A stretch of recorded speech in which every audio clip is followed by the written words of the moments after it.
Ang papuri para sa Panginoon at ang tinig ng mga lingkod ng Diyos sa darong ito. Ang laki ng Puerto Princesa City, hindi ko alam kung may 2 bilyon kaya yung population ng Puerto. At sa araw na ito, ilan lang siguro ang nakaupo sa upuan sa harapan ng Panginoon. Kaya isa tayo sa nakapasok doon sa bilang nasa araw na ito po ay nasa presensya ng Panginoon, mga kapatid. Sa lahat ng mga kapatiran at sa ating mga nanay, mga tatay, mga lolo, lula, kasama na kami roon, mga bata, sa ating mga youth, magandang umaga. Aga pa man wala pa na 11. Kaya pinapapurihan ko ang pangalan ng Panginoon na napakalawak ng lugar na dinadalhan ng Panginoon sa atin kapag tayo po'y maglilingkod. Maranasan natin ang lahat ng lasa ng buhay sa mundo ito. Kaya lang ang mga karanasan mahaba, kumiiksi ang buhay. Bilang lang ang mga taon sa kagaya namin, mga kapatid. At hanggang ngayon, kahit sa aking mga anak, hindi ko pa alam kung sino yung maging mentor ko sa mga anak ko na susunod sa katayuan na aking natayuan. Kaya pa akong lalaki, marami na rin umagat, pero hindi ko alam kung sino sila yung mag-commit sa Panginoon sa buhay. Kaya muli, magandang umaga sa ating lahat. Welcome po kayo sa ating pangangaral. Kung minsan makinig ako, may mga humahanga din ako sa mga nangangaral na yung gamit nila ko yung topical. Kaya mayroong topic, mayroong mga point, may mga sub-point talaga na may marinig natin para lang na maintindihan yung Biblia. Pero ako, Pastor,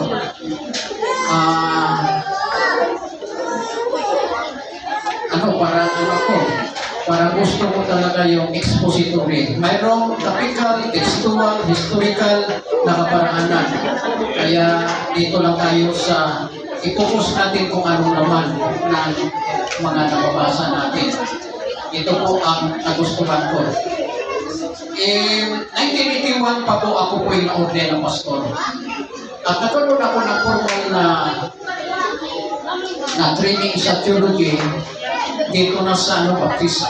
Dito na kami sa Palawan. Kasi noon, pag i-ordain ka, mayroon kang church na dinadala, i-ordain ka lang ng pinakahid sa samahan at bigyan ka na ng license. Pero nung huli, kailangan talaga alam ni pastor yan kasi sa Baptist din galing si pastor na hindi pwede mag-pastor doon na hindi dadaan talaga sa proper na pag-aaral sa theology. Kaya nasa 23 years na ako po'y pastor sa Baptist. At dito naman na 2004 ako nagsimula dito sa Pentecostal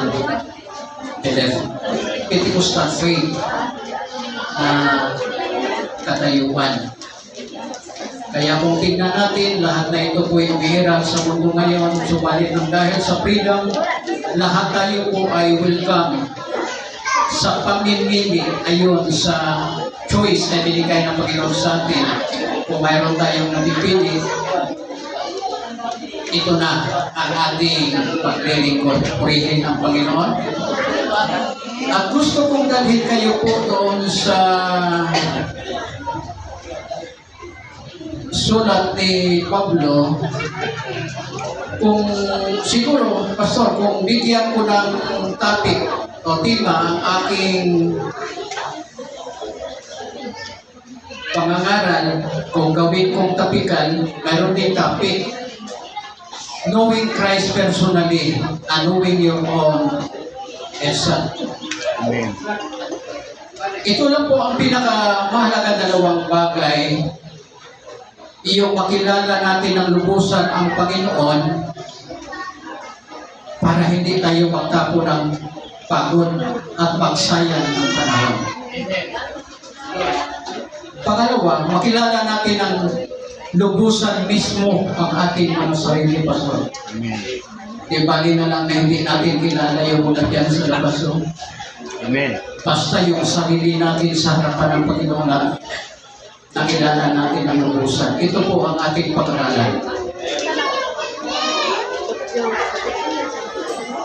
Pinaganyan ko yung mata ko, Pastor, kasi ito na yung aking degrado. Kaya dito sa chapter 8, sa sulat ni Pablo sa Roma, hanggang 9, ganito po ang pagkasabi, "There is therefore now no condemnation to them which are in Christ Jesus, who walk not after the flesh, but after the Spirit. For the law of the Spirit of life in Christ Jesus, hath made me free from the law of sin and death. For what the law could not do, in that it was weak through the flesh, but sending his own Son in the likeness of the sinful flesh, and for sin condemned sin in the flesh. Amen. But the righteousness of the law might be fulfilled in us who walk not after the flesh, but after the Spirit. For they that are after the flesh do mind the things of the flesh, but they that are after the Spirit, the things of the Spirit. For to be carnally minded is death, but to be spiritually minded is life and peace. Because the carnal mind is enmity against God, for it is not subject to the law of God, neither indeed can be. So then, they that are in the flesh cannot please God. But ye are not in the flesh, but in the Spirit. If so be that the Spirit of God dwell in you now, if any man have not the Spirit of Christ, he is none of his. Purihin ang Panginoon, tayo po'y Amen. Hallelujah, Lord Jesus. Ang dakong ito, Panginoon, binabanal ng iyong bayan na nakapapaloob sa dakong ito, Panginoon, sa pamamagitan ng iyong pangalan, Panginoong Jesus.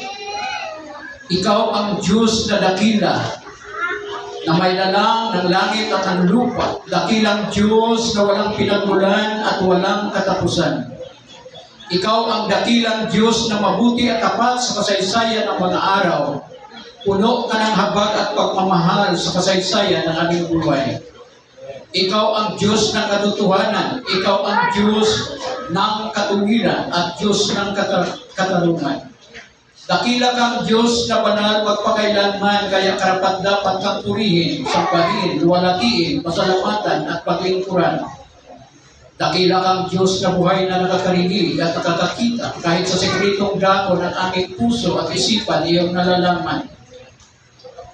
Ikaw ang Diyos na nakakaalam at nakakaunawa. Salamat sa iyo, Ama. Sa araw na ito, gawin mo kaming karapat-dapat sa iyong banal na katangian, Panginoon. Iyamang ipinagkatiwala mo ang iyong mga salita sa aming labi, Ama, sa aming pagdinig, sa aming pag-iisip. Bigyan mo kami ng liwanag na magmula sa iyong dakilang presensya, Panginoon. Na sa pamamagitan ng iyong mga salita, masumpungan namin ang iyong mukha at huwag mahiwalay sa landas na aming tinatahak sa aral na iyong pinagkatiwala, Ama. Salamat, Panginoon, sa iyong buhay na pangalan at sa iyong mga pangako. Nawa ang araw na ito at ang mga salitang ito pagdulot ng kapurihan at kaluwalhatian sa iyong pangalan, Ama. Purihin mo ang aming paglilingkod sa iyo, Panginoon. Purihin namin, Panginoon, ang iyong pangalan. Pagpalain mo, Ama, ang bawat pandinig at bawat pag-unawa ng iyong sa araw na ito. Malalim ang paruba ng iyong mga salita at mahiwaga ang kaparanan sa pagtuturo. Subalit sa iyong liwanag ang aming buhay, buong puso namin na itinalaga, Panginoon, sa iyong salita. Hallelujah, Lord Jesus, Jesus, hallelujah, hallelujah. Amen. Purihin, magandang umaga sa muli. Amen. Okay, itong salita ni Apostol Paul, kaya mga kapatid, ang sabi niya,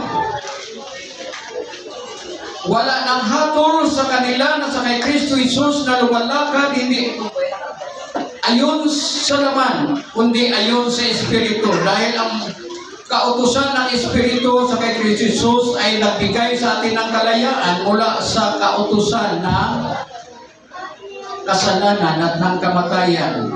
Kung ganito pala ang terminong gamit ni Apostol Paul, pag marinig natin yung salitang law o kautusan, ito po yung gawain. Gawain. Mayroong gawain ang kasalanan at ang kamatayan at mayroong gawain din yung Panginoon tungo sa buhay na walang hanggan. Ito pala yung sagisag ng law na tinatawag. Dahil sa kahinaan ng kautusan,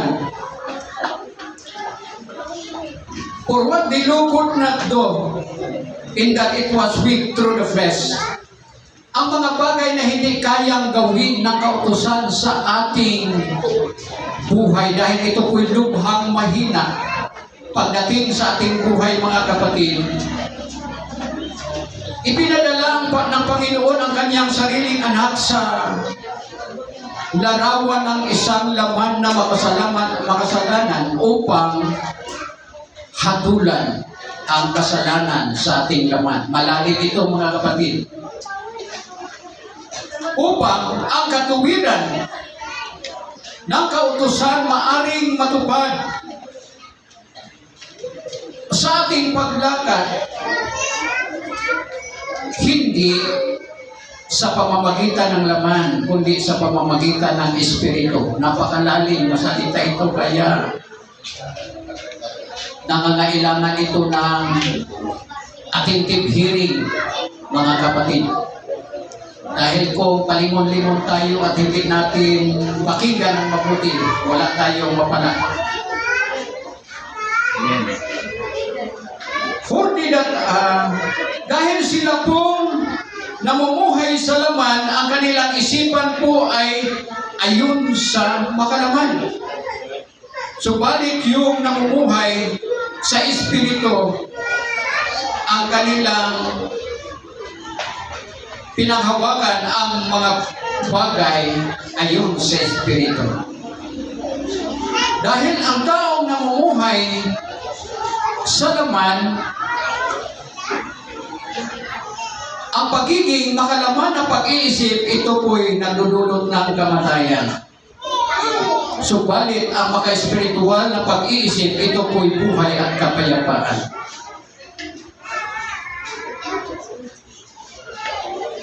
Dahil ang makalaman na pag-iisip ng tao po'y nakikilaban sa Diyos. At hindi ito nagpapasakop sa kautusan ng Diyos o kaya ang kautusan mangyari sa ating buhay kung gano'n. Kaya nga, na ang namumuhay sa laman hindi makabigay lugod sa Diyos. Hindi natin kayang iabot ang kalwalatian sa Panginoon kung gano'n. Subalit kayo po'y wala na sa laman, kundi nandoon na kayo sa Espiritu. Kung ang Espiritu ng Diyos po'y tumatahang sa inyo at ang sino mang wala sa kanyang Espiritu ni Kristo, hindi kay Kristo. Ito po ang sabi ni Paul, kaya palawakin natin ito, hindi ito maintindihan eh. Laman ang kwento at Espiritu ang kwento. Anong laman dito? Ano kaya ang ibig sabihin nito? Kaya bago pa man ako magtapos, Pastor, pasalamatan ko pa yung madaating Pastor Lahunos. Dahil kayo ang pulpit minister dito eh. Ang authority dito, ipinahiram nyo sa amin. At magtiwala kayo sa salita ng Panginoon na pangangailangan namin. Kaya kung minsan, sa mga kapatiran na hindi nakakaunawa, kahit sa side namin, sabi nila po medyo namamangka sa dalawang ilog, no? Sa freedom, sa paglilingkod, buong mundo, saklaw, sa atas ng Panginoon sa bawat isa. Kung maintindihan natin, lahat tayo mga Kristiyano, tayo po ang gumagawa ng buhay na magiging Kristiyano. We are Christian builders. Amen. Magawa mga Kristiyano yung nasa labas. Tayo ang tulay, mga kapatid. Kung makarating man ang kaluluwa ng perto na nakatahan sa perto sa langit, tayo ang tulay mula sa lupa tungo sa langit. Kaya huwag natin ipagkait ang salita ng Panginoon. Ang salita ng Panginoon para sa lahat. Amen. Gawa man ng tao ang relihiyon. Pero pagdating ng tatayo tayo sa harapan ng Panginoon, walang relihiyon na ikagalang doon, mga kapatid, kundi ang ating bigyan husay, ang ating gawa. Pero paano tayo gumawa kung wala tayong alam? Amen. Kailangan makinig. Sa simula, ano ba yung simula ng ating kwento? Kaya ako hanga kay Pablo. Amen. Dito malalim ito at sa lahat na mga aral ni Pablo, si Pablo po ikutin sa Old Testament, sa Old History, mula pa sa book ni Moses. Kasi itong first 5 book of the Old Testament, si Moses po ang writer. At ang narito naman dito, yung nagbigay ng message, yung Panginoon, within 40 days and 40 nights na siya kasama ng Diyos doon sa bundok Sinai. Amen. At doon naganap ang pagkasulat. Kaya, ang history ng Biblia, kung ano sa mga estudyante, magpasimula tayo mag-aral sa Biblia, baka sabihin na natin, paano nalaman ng huling henerasyon yung pasimula, samantala wala pa sila noon. Ang Panginoon mismo ang nagbigay ng message at ito po take note ni Moses. At ang mga salitang ito po ay salita ng Diyos, mga kapatid. Mula tayo sa katayuan ng tao sa pasimula. Medyo malalim ito. Pag mag-aral tayo sa tinatawag na theological study, hindi ito masagasa. Dahil masagasa lamang ito sa mga taong gustong maghukay ng malalim. Amen. Gusto maghukay ng malalim. Sa pagkalikha pa lang ng tao, gusto kong ibalikan ang kwento dito, mga kapatid, para makilala natin una ang ating sarili. Dahil sa wala pa tayo sa Panginoon, wala tayong kaalam-alam sa Panginoon, at hindi nga natin alam kung ano ang kakayanan natin sa mundo, mga kapatid. Mahaba ang oras ko, hayaan niyo ako na medyo i-rapid ko na lang kung mahaba ito. Sa chapter 7 ng chapter 2 ng Genesis, ito po ang sabi, and the Lord God formed man of the dust of the ground and breathed into his nostril the breath of life, and the man became living soul. Gumawa ang Diyos ng tao mula sa ikabog at inihipan yung ilong, ang butas ng ilong ng hininga ng buhay, at ang lupang ginawang tao po'y nagiging buhay. Amen. Take note, na nung hindi pa inihipan, patay. Pero nung inihipan, buhay. So napakalinaw na ang kayang ibigay ng lupa pala, laman lang ng walang kabuhay-buhay. Amen. At ang Panginoon lang ang nag-iisang makapagbigay ng buhay kahit sa lupa na walang kabuhay-buhay. Imagine, mga kapatid, ano ba itong inihip ng Panginoon? Kung baga sa makina itong tinatawag ng power. Amen. Ang ating buhay, it is our power. At ang atong mind, it is our potential. Magawa mo ang lahat pasado sa nakapasok sa pag-iisip na iyong pag-iisip, and our emotion is our control. Amen. Itong tatlong senses, itong our spirit, mind, and emotion, ito pong, ang emotion, ito pong kaluluwa. Sabi ng iba, ang kaluluwa po ay tinig, hindi po. Ang gitara, kung itinig, walang kaluluwa yan. Amen. Lahat ng instrumento tumutunog, pero wala yung unawa. Amen. Ang kaluluwa nakakaramdam ng sakit. Kagaya ng katawan na nakaramdam ng sakit, ito po parang himay-himay na para yung mga newcomers kahit pa paano makakaunawa. Pagsuntukin ko si pastor, busaing, masaktan siya saan sa tatamaan, ang nakaramdaman ng sakit ko'y balik. Amen. Pero kung laitin ko siya, hindi ko siya, kahit malayo siya, nakakaramdam siya ng sakit, at ang nakakaramdam ng sakit doon, kaluluwa. Mayroon ba kayong kaluluwa? Okay, ito po, buhay. Itong katawan, nung naihipan na ng Diyos ang katawan, na nagiging buhay. Pero ang katawan, walang kapangyarihan dahil ang katawan, sunod-sunuran lang sa command ng spirit, mind, Amen. and emotion. Ang ibig sabihin, wala itong direktang kilos ang katawan without the approval nitong pisang ibinigay ng Panginoon sa ating katawan. Pero ang Panginoon, pagkatapos nitong kasaysayan, gumawa siya ng hardin. Amen. At sa hardin, mayroong isang nakapunla na puno. At sinabi ng Panginoon sa lahat, dito sa chapter 6, verse 16 sa chapter 2, ang sabi, and the Lord God commanded in man, saying, all every tree of the garden thou mayest freely eat. Malaya kayong makakain. But of the tree of knowledge of good and evil, thou shalt not eat thereof. Thou shalt not eat of it, for in the day that thou shalt eat thereof, thou shalt surely die. Yung puno nandoon sa gitna, puno ng pagkilala sa masama at mabuti. Huwag kayong kumain dahil sa araw na kayo po'y makakain nito, mamatay kayo. Amen. Tiyak na mamatay kayo. Kaya kapag mababaw ang ating pag-aaral, sabi natin, parang tama yung Diablo na sinabi niya, hindi kayo mamatay kasi hindi pa talaga namatay ka agad. Malalim ito mga kapatid, kahit palang yung tayo ng halaman na yan po'y malalim, sabi pa sa gitna. At the center point of the garden, ito pong puno na ito po'y nakatayo. Alamin natin kung anong klaseng puno ito mga kapatid.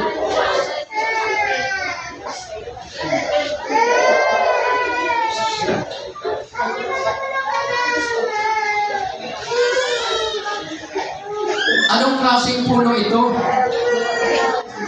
Huwag kayong kumain dahil sa panahon na kakain kayo nito, kayo po'y mamatay ng tuluo. Balikan natin mga kapatid. Ito kasi yung puno, ipakilala ko muna itong puno. Gumagawa si Satanas ng pangungurot sa mga bata. Pero makinig lang. Amen. Ang pulpit na ito, hindi ito dako ng paligsahan. Kung ako may dayo, pastor, kung last day ko lang itong makita dito sa pulpit, kung sunod na araw,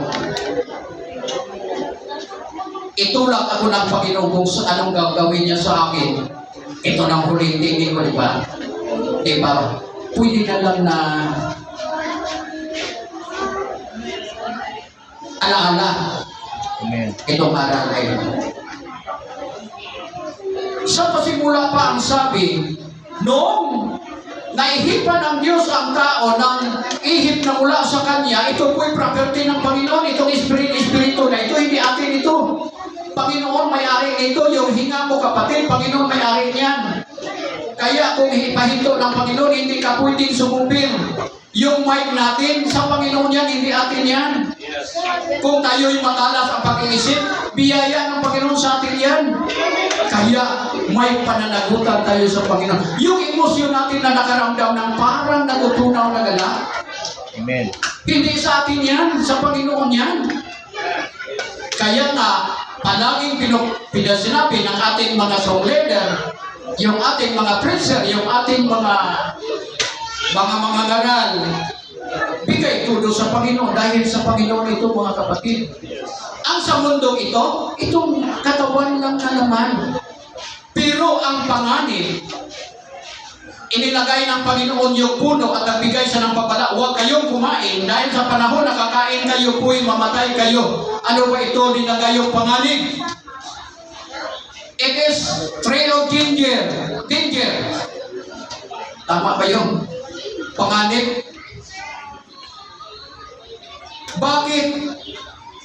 Para malaman ng tao na walang kaalam-alam na sa lupang ito mayroong langit. Amen. At sa langit doon mayroong Diyos. At sa lupang ito mayroong masamang kapangyarihan na umiiral. Iyon ang kapangyarihan ng Diablo. So para malaman ng tao, kaya kung minsan ang sabi ng tao, bakit yung sinadya pa ng Panginoon na linagay yung puno na ng pagkakasala o hindi yung puno ng pagkakasala? Puno yun ng... Kaya kung ako lang, sa analysis ko, pag sabi in the midst of the garden, doon nakatayo yung puno, hindi yung the midst of the garden. Boundary yun. Sa pagitan o sa gitna ng Diyos at ng Diablo, nakatayo yung puno. Ang kabiyak noon, saklaw ng kapangyarihan ni Satanas at ang kabila naman, saklaw ng kapangyarihan ng Diyos. Pastor, di ba pag magtanong ka ng mangga sa boundary ng lupa na titulado, kapag yan sa boundary mo itanim, ang maliliman ng puno na yan sa kabila, may-ari, kabila, di ba? Yun ang batas. Kaya sa bunga niyan, hati-hati kayo. Amen. Ganun po, nung hindi pa nagkasala ang tao, sulo ng Panginoon yung papuri ng tao. Wala ka pakialam ang Diablo doon. Kaya na binawal ng Panginoon, itong huwag kayong kumain dahil sa panahon na kumain kayo, ito pinakamahalagang dapat malaman natin. Itong pisa na galing sa Panginoon, mga kapatid, ma-neutralize, mamatay ang kanyang kapangyarihan at gigising ang kapangyarihan ng laman. Amen. Dahil sa puno na yan, gigising ang kapangyarihan ng laman. Kung mamatay na yung presences na pagmayari ng Panginoon, ano ang mangyari? Sunod-sunuran na lang ang ating espiritu, sunod-sunuran na lang ang ating pag-iisip, sunod-sunuran na lang yung ating pakiramdam sa dinanasa ng laman na ito, mga kapatid. Amen. Ito po ang kahulugan. Kaya mahigpit ay pinagbawal ng Panginoon, huwag kayong kumain. Hindi po kamatayan ng laban ang pinag-usapan dito, kamatayan ng kapangyarihan, mga kapatid. Amen. Sa panahon, at the time that you eat this thereof, surely you die. Tiyak talaga, mamatay kayo. Hindi yung katawan. Dahil ang pangyayari po'y pumabor na bigay buhay sa katawan. Amen. Kaya kung paano ng katawan binuhay sa pamamagitan ng pagmay-aring bisa ng Panginoon nung nakasala ang tao po, ang laman na buhay sa pamamagitan ng kapangyarihan ng kaaway kumilos dito sa ating laman. Amen. Ano ngayon? Nakatayo tayo sa pagitan ng mabuti at masama. Nakwento ko ba sa inyo yung puti at itim na pusang nakipag-struggle doon sa loob ng ating puso? Nang tinanong ng kumpare, kamusta ka? Parang mayroong nagbuno na pusa sa ating dibdib, Pastor. Bakit naman anong klaseng pusa ay yung isa itim ang isa puti? Tapos sa pakiramdam mo, sino ang malakas? What I think and for? Amen. Siya ang malakas. Saan yung aking suportahan? Siya ang malakas. Iyon ang ating katayuan, mga kapatid. Ang tao nung nahulog na sa kasalanan, nung ating henerasyon po'y makasalanang lahi, nanatili yung freedom, mga kapatid. Malaya kang bumalik sa Panginoon. Bumalik kang iubos ang iyong buong pagkatao sa Panginoon. At mayroon din mga taong pinili nilang iubos at ibuhos ang lahat para sa kaaway. Ngayon, lantaran na yung aral. Di ba may mga aral ngayon na parang minumura na nila yung dakilang Diyos? Sa kanila lang yun, mga kapatid. Ito po ang sistema ng ating buong buhay, mga kapatid. Kung sa natural lang natin na pamumuhay ang sabi, kung mamuhay ang tao sa tinatawag na carnality na pamumuhay, kamatayan lang ang hantungan nito, mga kapatid. Wala nang pag-asa. Walang langit na ipangako sa mga taong ayaw ang pagkabanal. Kaya ang ganda nga, dahil sa mga bata, hinuhubog natin sa kabanalan ang mga bata. Kung walang kabanalan sa buhay na ito, walang langit na naipangako. Ang naipangako, parusa.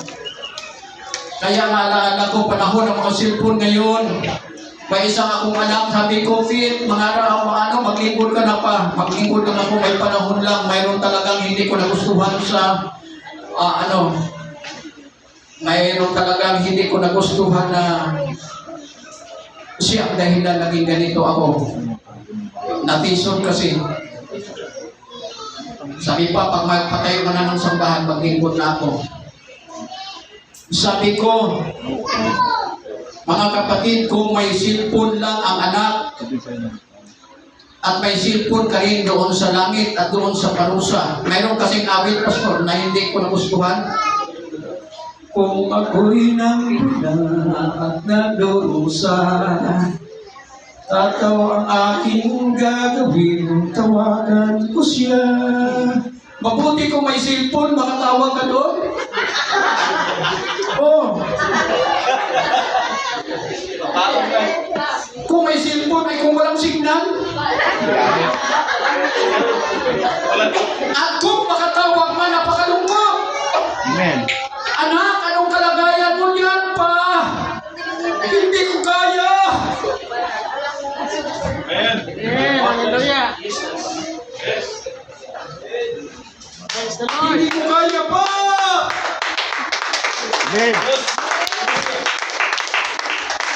Hallelujah.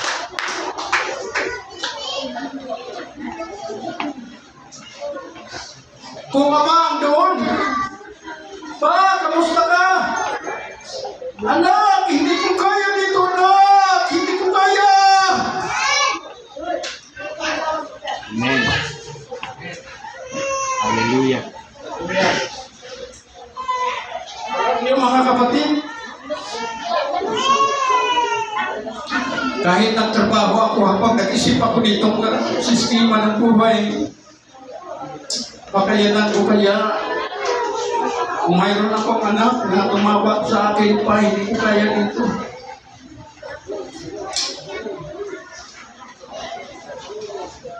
Pero kanino ba itong pamimili?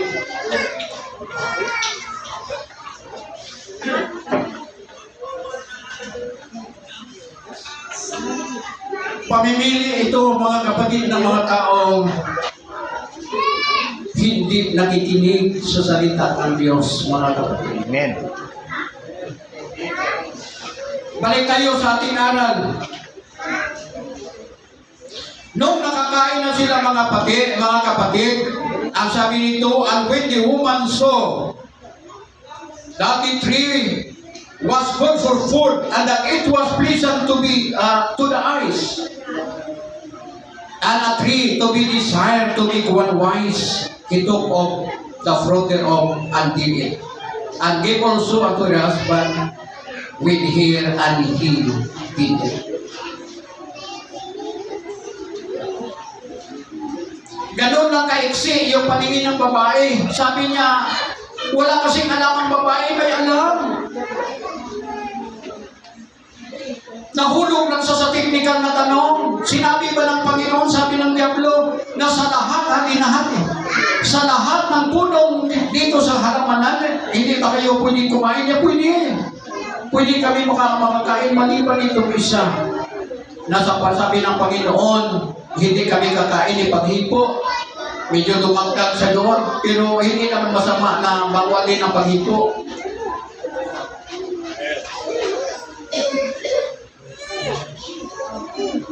Doon nagpalaro ang kaaway ng paninintal.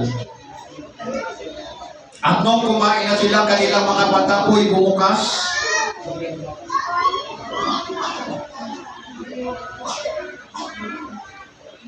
Sa sa panahon po na sila po'y kumain, mayroon ba silang alam? Yung nalaman lang nila yung kaunting utos, huwag kumain. Bumukas kaagad ang kanilang mga mata at nalaman nila na sila po'y hubad. Pumasok, pastor, ang hiya. Pumasok yung hiya. Ang ibig sabihin yung last kumilos ka agad. Bakit kaya? Nagkaroon kaagad ng interes yung mata na silipin ang buong pagkatao ng bawat isa. At doon nakikilatis na ang kanilang kalagayan po ay takilid. Kung ikumpara sa kanilang panibagong pakiramdam. Amen. Nasaan yung karunungan na magmumula sa Panginoon sa panahon na yun, mga kapatid? Magbigay ako ng biyo. Ang kreasyon ng Panginoon po ay perfect. Yung niyog na yan, hindi yan pwedeng magbunga ng kalabasa. Manatili ang niyog, mga kapatid, hanggang lang mamatayan. Ang anumang puno, ang mangga, hindi pwedeng magbunga ng kalamansi. Amen. Pwede man i-grafted, pwede man i-budding, pero mangga pa rin, kapamilya, kalamansi pa rin. Ano ba yung pinaka-point natin? Ang pagkagawa sa tao kasi hindi original, pastor, hindi original. Kasi yung origin sa pagiging tao ng tao, ipinaubaya ng Diyos sa tao. Gumawa lang siya ng power, binigyan lang yan pero tayo ang mag-drive, tayo ang magbigay ng katangian nito, mga kapatid. Pero ang plano ng Panginoon, wala muna kayong karga dahil gusto ko kayong punuan na ako ang mangaral sa inyo. Naaraan naman natin na si Satanas full of wisdom, kaya hindi siya pwedeng turuan. Noong nagkasala siya, hindi pwedeng maguhin dahil siya full of wisdom. Samantala na tayo po'y innocent, wala tayong kalaman-alam, parang isang siding empty. Pero gusto ng Panginoon na ang ilod, lahat ay kanyang salita. Amen. Magkaroon ng niyog. Una ang salita bago ang niyog. Pero pagkalikas ang tao, una ang tao. Gusto ng Panginoon, sunod ang kanyang salita. Kaya hanggang ngayon, pastor, hindi pa tapos yung pag-implement ng Panginoon sa kanyang salita para lamang i-mold ang tao sa kabanal-banal. Amen. Nang ibig sabihin, we are standing in a maze of good and evil. At tayo na yung magbigay ng originity sa buhay na ito, mga kapatid. Diyan ang Panginoon. Kaya, kung paano ako nasabi na si Pablo talaga po ay isang matalas na sandata na hawak ng Panginoon pagdating sa aral, dahil ito yung kundi niya. Alam niyo, mga kapatid, ito ang ginkod ni Pablo. Ito po ang mensahe niya. Sabi niya, ang mga lahat na nasa kay Kristo Jesus hindi nahatulan. Ayaw namumuhay ayon sa Espiritu ng Panginoong Jesus. Dahil pinalaya tayo mula doon sa talikala ng pagkakasala. Nung sabi na, mahaba na yung 7 dispensation. Nakasala sila 7 dispensation of innocence, dispensation of conscience sa kamatayan ni Abel sa panahon ni Cain. Ginunaw ng Panginoon doon, nakita ng papagbasahin yung Genesis chapter 6 verse 5 to 6.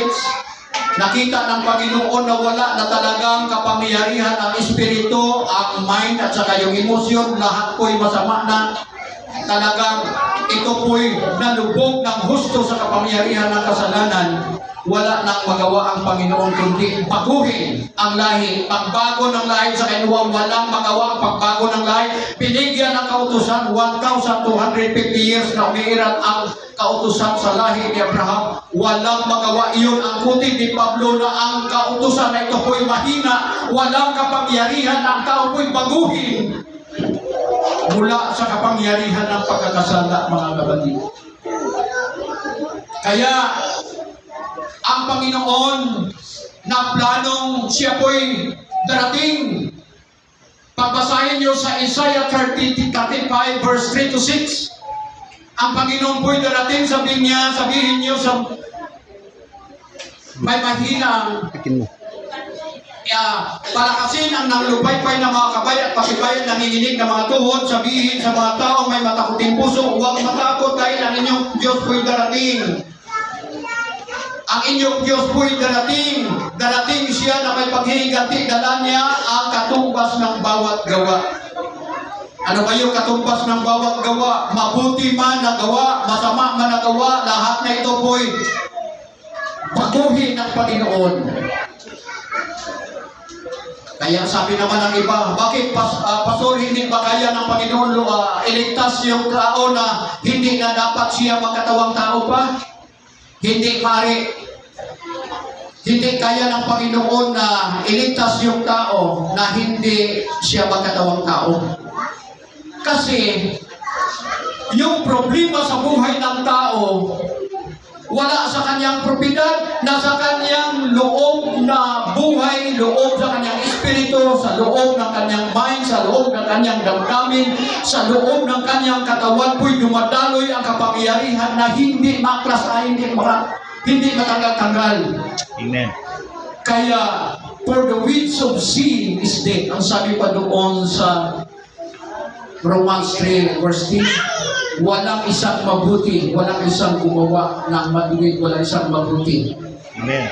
Ang lahat sa 23 na kasala at hindi nakakabot sa kaluwalhatian ng Diyos. Panaguhay lahat tungo sa kapahamakan. Amen. Walang isang mabuti. Yung sabi ng iba, mayroong holy seed at mayroong serpent seed, hindi yan totoo. Amen. Lahat biktima ng seeds ng kasamaan. Kaya mayroong holy seeds lang na ipinakita sa katawan ni Jesus Christ. Ang inyong Diyos po'y darating upang iligtas kayo. Darating nga. Balik tayo sa tanong, bakit hindi ba kaya iligtas? Bakit hindi? Dahil ang bayad ng kasalanan kamatayan, hindi maaaring iligtas ang tao without death. Amen. Kung walang kamatayan na mangyari, hindi kayang iligtas ang tao. At sinong dapat mamatay dahil ang lahat mo'y nakakasala at wala nang isang mabuti? Wala, maliban na ang Diyos na lang. Amen. Kaya yung sabi ng mayaman, mabuting guro, ano ba yung dapat kong gawin? Sabi ng Panginoon sa kanya, bakit tinawag mo akong mabuti? Walang isang mabuti kundi ang Diyos. Bakit? Dahil wala na talagang isang mabuti, katunayan na ang mabuting natira na lang ang dakilang Diyos na may likha, mga kapatid. At dahil wala nang isang mabuti, wala na talagang maaring gamitin ng Panginoon na magiging tagapagligtas, mga kapatid. Maliban na siya po'y bababa. Pero paano niya iligtas kung ang Diyos na walang kamatayan, walang pinagulan at walang katapusan, bababa, paano niya mailigtas dahil ang bayad ng kasalanan ng kamatayan? Kapag hindi siya mamatay, hindi siya makakaliligtas. Kaya sinadya ng Panginoon na siya po'y bumaba at dumaan siya sa kapanganakan upang magkaroon siya ng katawang laman. Laman na kagaya ng taong may laman na makasalanan. Amen. Upang magkaroon siya ng kamatayan, dahil kung hindi siya magsuot ng laman, walang kamatayan. At kung walang kamatayan, walang solusyon ang kasalanan sa buhay ng tao. So nagsuot siya ng laman sa kapanganakan, sa pamamagitan ng kapanganakan upang mamatay upang mabayaran ang kasalanan. sa madaling sabi, upang malunasan ang kasalanan sa ating laman, yung kapangyarihan ng laman na kumikilos, nagsimula nung sila po'y nakakain ng ipinagbawal, na ang Espiritu, sunod-sunuran na lang sa gusto ng laman. Iyon ang gusto ng Panginoon puksain, itong ibig sabihin ni Pablo. Ang kahinaan ng laman ng kautusan po'y na hindi kayang baguhin ang kautusan, walang kakayanan na bigyan lunas na ang kasalanan na nakatira sa laman ng tao, sa isipan at sa espiritu ng tao. Kaya ang Diyos po'y nagpadala ng kanyang plano. Sa pamamagitan ng labi ng mga propeta, pinaalam, pinabalita na siya po'y darating siya upang magligtas siya sa ganitong kaparaanan. Puksain, libulin, laglagin, durugin ang kasalanan na sa katawan ng tao sa pamamagitan ng kanyang pang-anyong laman na makasalanan. Ano bang bahagi ng ating laman na hindi hawak ng dugo? Ang ating buhok, kapag walang dugo, walang sakit yan. Ang ating kuko, kapag lumampas, walang dugo, walang sakit. So, ang laman na mayroong dugo, makakaramdam ng sakit. Kaya yung lahat na bahagi ng laman na makakaramdam ng sakit, iyan po ang laman na yakap ng kasalanan. At yun din ang katawan na gustong isuot ng Panginoon. Kaya nung nabuhos ang kanyang dugo, ito po'y symbols of kirot at haptik, mga kapatid. Amen. It is a symbol, source. Napakasakit para lamang lunasan ng kasalanan. At ngayon, sa kapanahunan ng kautusan, walang isang matuwid sa pamamagitan ng kautusan ang pangalan ng Panginoong Hesus. Kaya ito na po ang sinabi ng Apostol Paul. Dito na tayo balik sa ating binasa. Ang sabi, there is therefore now no condemnation to them which are in Christ Jesus. Sa lahat ng mga tao na sa kay Kristo Jesus, wala nang hatol para sa kanila. Bakit? Linunasan na ng Panginoon.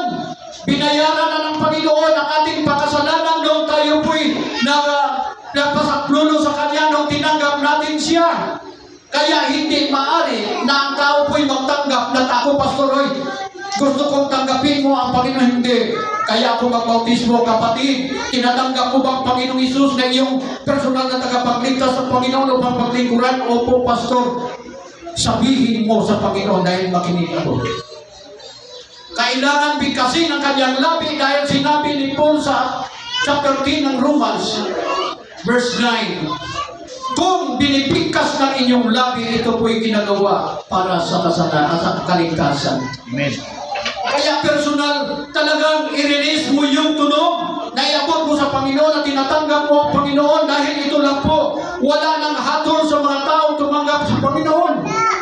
Pero sa mga ayaw, tumanggap sa mga tao ayaw makinig.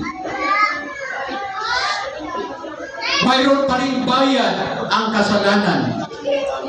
At kung hindi mo ipapasakop sa pagkabayan ni Jesus Christ ang ating mga pagkakasala, hindi siya mamili. Pero tayo ang babayan. At saan ang kabayaran? Doon sa walang hanggang kaparusahan. Bakit? Dahil iyon ang dakong na ihanda para sa Diablo. At kung tayo po'y pumanig hanggang kamatayan sa Diablo, walang duda na tayo po'y madadamay sa kanyang parusa, mga kapatid. Amen. Kaya nga, ang sabi ni Apostol Paul, wala nang parusa para sa mga tao na sa Panginoong Hesus. Bakit binayaran na? Pero kung maintindihan natin na binayaran na dahil ikaw po'y bayad na.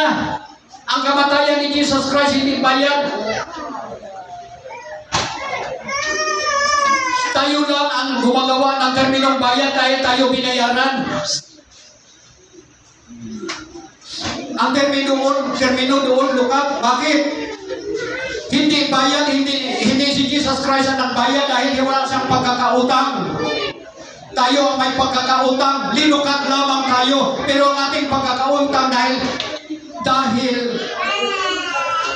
Nilukat tayo bayad na sa mga naglukat sa atin, mga kapatid. Amen. At siya po si Jesus Christ. Kung naintindihan natin na tayo po'y bayad na, kiniklaim ng Panginoon ang ating katawan na kanyang binayaran. Nasaan ka na ngayon? Amen. Maliban lang kung ayaw mong ipasakop ang ating pagkakasala sa pagkabayad ng Panginoon. Tayo pa rin ang babayad. Kaya dito po yung ang aral ni Pablo, ito po ang kahulugan, mga kapatid.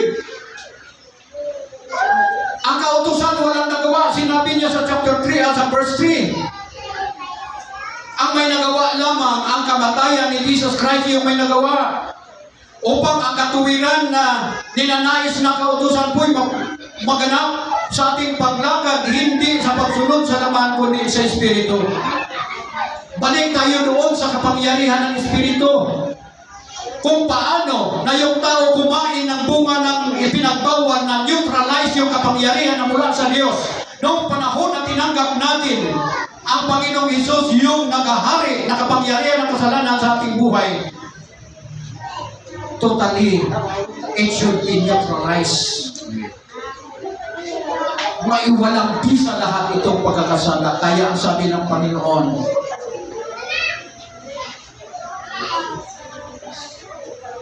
ako mismo ang magbubura ng iyong pagsasalansan at huwag ko na alalahanin ang iyong mga kasalanan. I, the Lord, who blot out your transgression and remember your sins no more. Kapag nasa Panginoong Jesus ka, mga kapatid. Gusto niyo bang malaman ito pang sunod na resulta? And they that are after the flesh do mind the things of the flesh. Sa ating buhay, kung ang ating buhay po'y makalaman ng ating lahat na ninanais yung mga pangangailangan ng laman. Ano ba yung pangangailangan ng laman? Ha? Nabanggit natin yung gabi dito. Mayroong tinatawag na self-glory, self-interest, self-pity, self-importance. Ano pa? Self-righteousness, self-promotion, Amen. self-satisfaction. Yung mga bagay na yan po'y kailangan ng laman. Pero kung nasa kay Kristo ka na, hindi mo na yan kailangan. Nag-iisa lang ang dapat kailangan. Ang Kristong nagbayad sa ating pagkakasala. Yung Jesus Christ nating pinaglingkuran. Ang pamumuhay sa laman po'y pakikaway sa Diyos, mga kapatid. Amen. Pagpakikaway sa Diyos, banggitin natin mamaya kung ano ba yung pinagpapamay-ari ng laman. Pagpakikaway sa Diyos. For it is not subject to the law of God, dahil hindi ito magpapailalim sa gawain ng Panginoon. O mayroong plano ganapin ang karupan ng Diyos. Baka naintindihan na natin, sobrang haba na dito na tayo sa saklaw ng laman. Sa Galatians chapter 5 verse 19 to 21.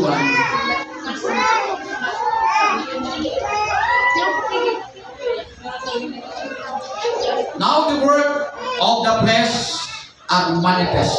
Ito na yon. Dapat natin matandaan na paano natin likawan ang mga bagay na ito. Which are this adultery, pagkakalunya, fornication, uncleanness, lasciviousness,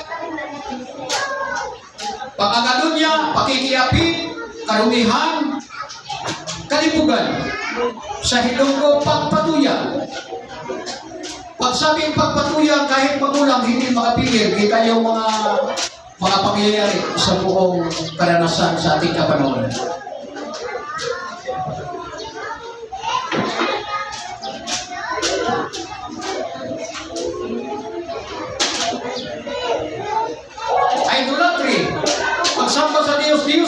witchcraft, pagkukulang. Hatred, pagpapatiman, taniman ng puot. Variance, pagkababahagi. Emulation, wrath, strife, sedition, heresies. Ha?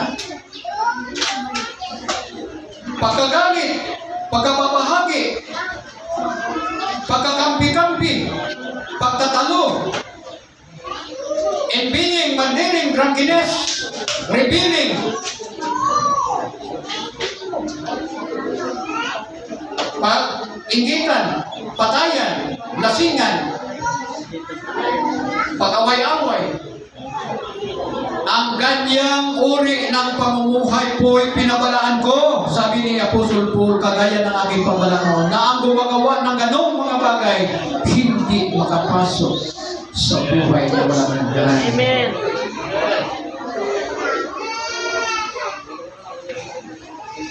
Kapag ma-neutralize ng kapangyarihan ng kasalanan sa ating buhay, anong mangyari? Verse 22. But the fruit of the Spirit, dito na tayo, babalik tayo sa kapangyarihan ng pangsyon ng Espiritu. But the fruit of Spirit is love. Tinuturo dito kung paano umibig sa kapwa. Joy. Tinuturo dito kung paano maramdaman yung galak. Peace. Tinuturo dito kung paano mo maramdaman ang kapayapaan. Long suffering. Pagtitiis. Gentleness. Kaamuan. Goodness. Kabutihan. Faith. Pananampalataya. Meekness, kapakumbabaan. Temperance.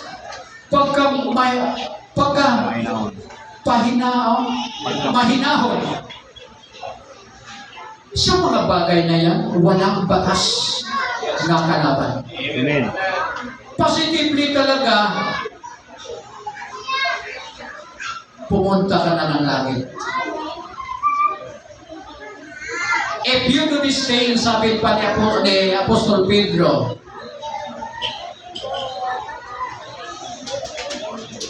Second Peter chapter 1 verse 10 to 11. If do these things, you shall not be full, but you will receive a rich welcome into the eternal kingdom of our Lord Jesus Christ. Kung ginagawa mo ito, hindi ka babagsak. Bagkus matanggap mong masagana ang pagdating sa kaharian, walang hanggang kaharian ng ating Panginoong Hesus. Rich welcome. Interesado ka ba kapatid sa tinatawag na rich welcome? Ano ba yung rich welcome? Papa mo noon sa abroad, 20 years sa abroad, malaki ng ipon. Napadala na yung kalahati. Siya po'y parating na, ang buong pamilya nag-ipon na. Nakahanda na ng bangkiti. Nakahanda na nagbikukurit na ng mga program na para i-welcome yung father na darating. Hindi pa dumating na ihanda na. That is rich welcome.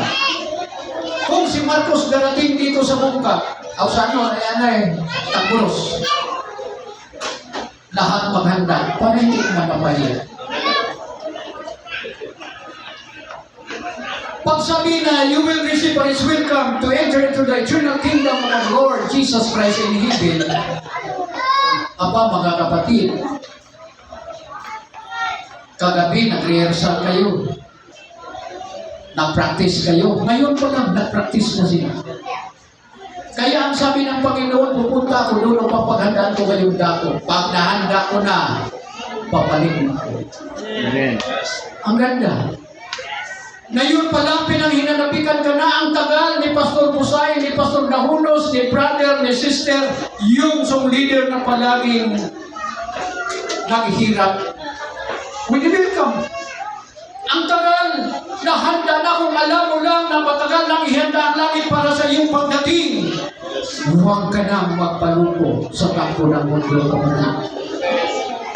Kilalanin mo ng lubusan ang Panginoon at kilalanin mo ng lubusan ang iyong sarili sa harapan ng Panginoon at sa harapan ng Panginoon. Purihin ang Panginoon, magandang tanghali pa. Amen. Amen.